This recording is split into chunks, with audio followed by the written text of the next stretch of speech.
ഗുരുവായൂർ ക്ഷേത്രത്തിൽ ഇന്ന് ദർശനത്തിന് നിയന്ത്രണം ഏർപ്പെടുത്തിയിരിക്കുകയാണ്.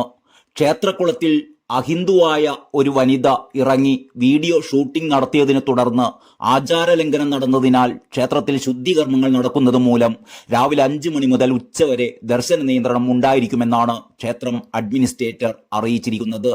പുണ്യാഹ കർമ്മങ്ങൾ കഴിഞ്ഞ ശേഷം വൈകുന്നേരം മാത്രമേ ഭക്തജനങ്ങൾക്ക് ദർശനത്തിനായി നാലമ്പലത്തിനകത്തേക്ക് പ്രവേശനം ഉണ്ടായിരിക്കുകയുള്ളൂ അത്രേ. ഭക്തജനങ്ങൾ സഹകരിക്കണമെന്ന് അഡ്മിനിസ്ട്രേറ്റർ അഭ്യർത്ഥിച്ചിരിക്കുകയാണ്. അഹിന്ദുവായ യുവതി ക്ഷേത്രക്കുളത്തിൽ കാൽ കഴുകിയ സംഭവത്തെ തുടർന്നാണ് പുണ്യാഹം നടത്തുന്നത് എന്നും ക്ഷേത്രത്തിൽ 6 ദിവസത്തെ പൂജകളും ശീവേലിയും ആവർത്തിക്കുമെന്നും ദേവസ്വം ബോർഡ് ഭാരവാഹികൾ അറിയിച്ചിട്ടുണ്ട്. ഇന്ന് രാവിലെ മുതൽ 18 പൂജകളും 18 ശീവേലിയും വീണ്ടും നടത്തും.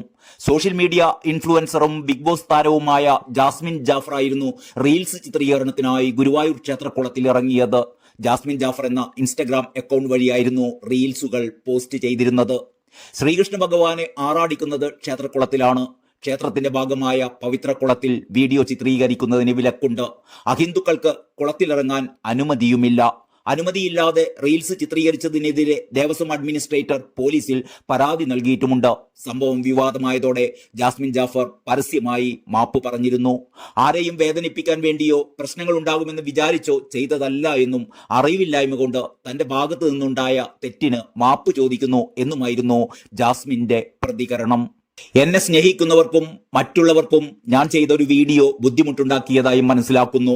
ആരെയും വേദനിപ്പിക്കാൻ വേണ്ടിയോ പ്രശ്നങ്ങൾ ഉണ്ടാകുമെന്ന് വിചാരിച്ചോ ചെയ്തതല്ല അത്. അറിവില്ലായ്മ കൊണ്ട് എന്റെ ഭാഗത്തു നിന്നുമുണ്ടായ തെറ്റിന് ഞാൻ എല്ലാവരോടും ആത്മാർത്ഥമായി ക്ഷമ ചോദിക്കുന്നു. ഇൻസ്റ്റഗ്രാം സ്റ്റോറിയിൽ ജാസ്മിൻ ജാഫർ കുറിച്ചത് ഇങ്ങനെയായിരുന്നു. ഇതോടെ വിവാദമായ ആ റീൽ സോഷ്യൽ മീഡിയയിൽ നിന്നും ജാസ്മിൻ നീക്കം ചെയ്യുകയും ചെയ്തിരുന്നു.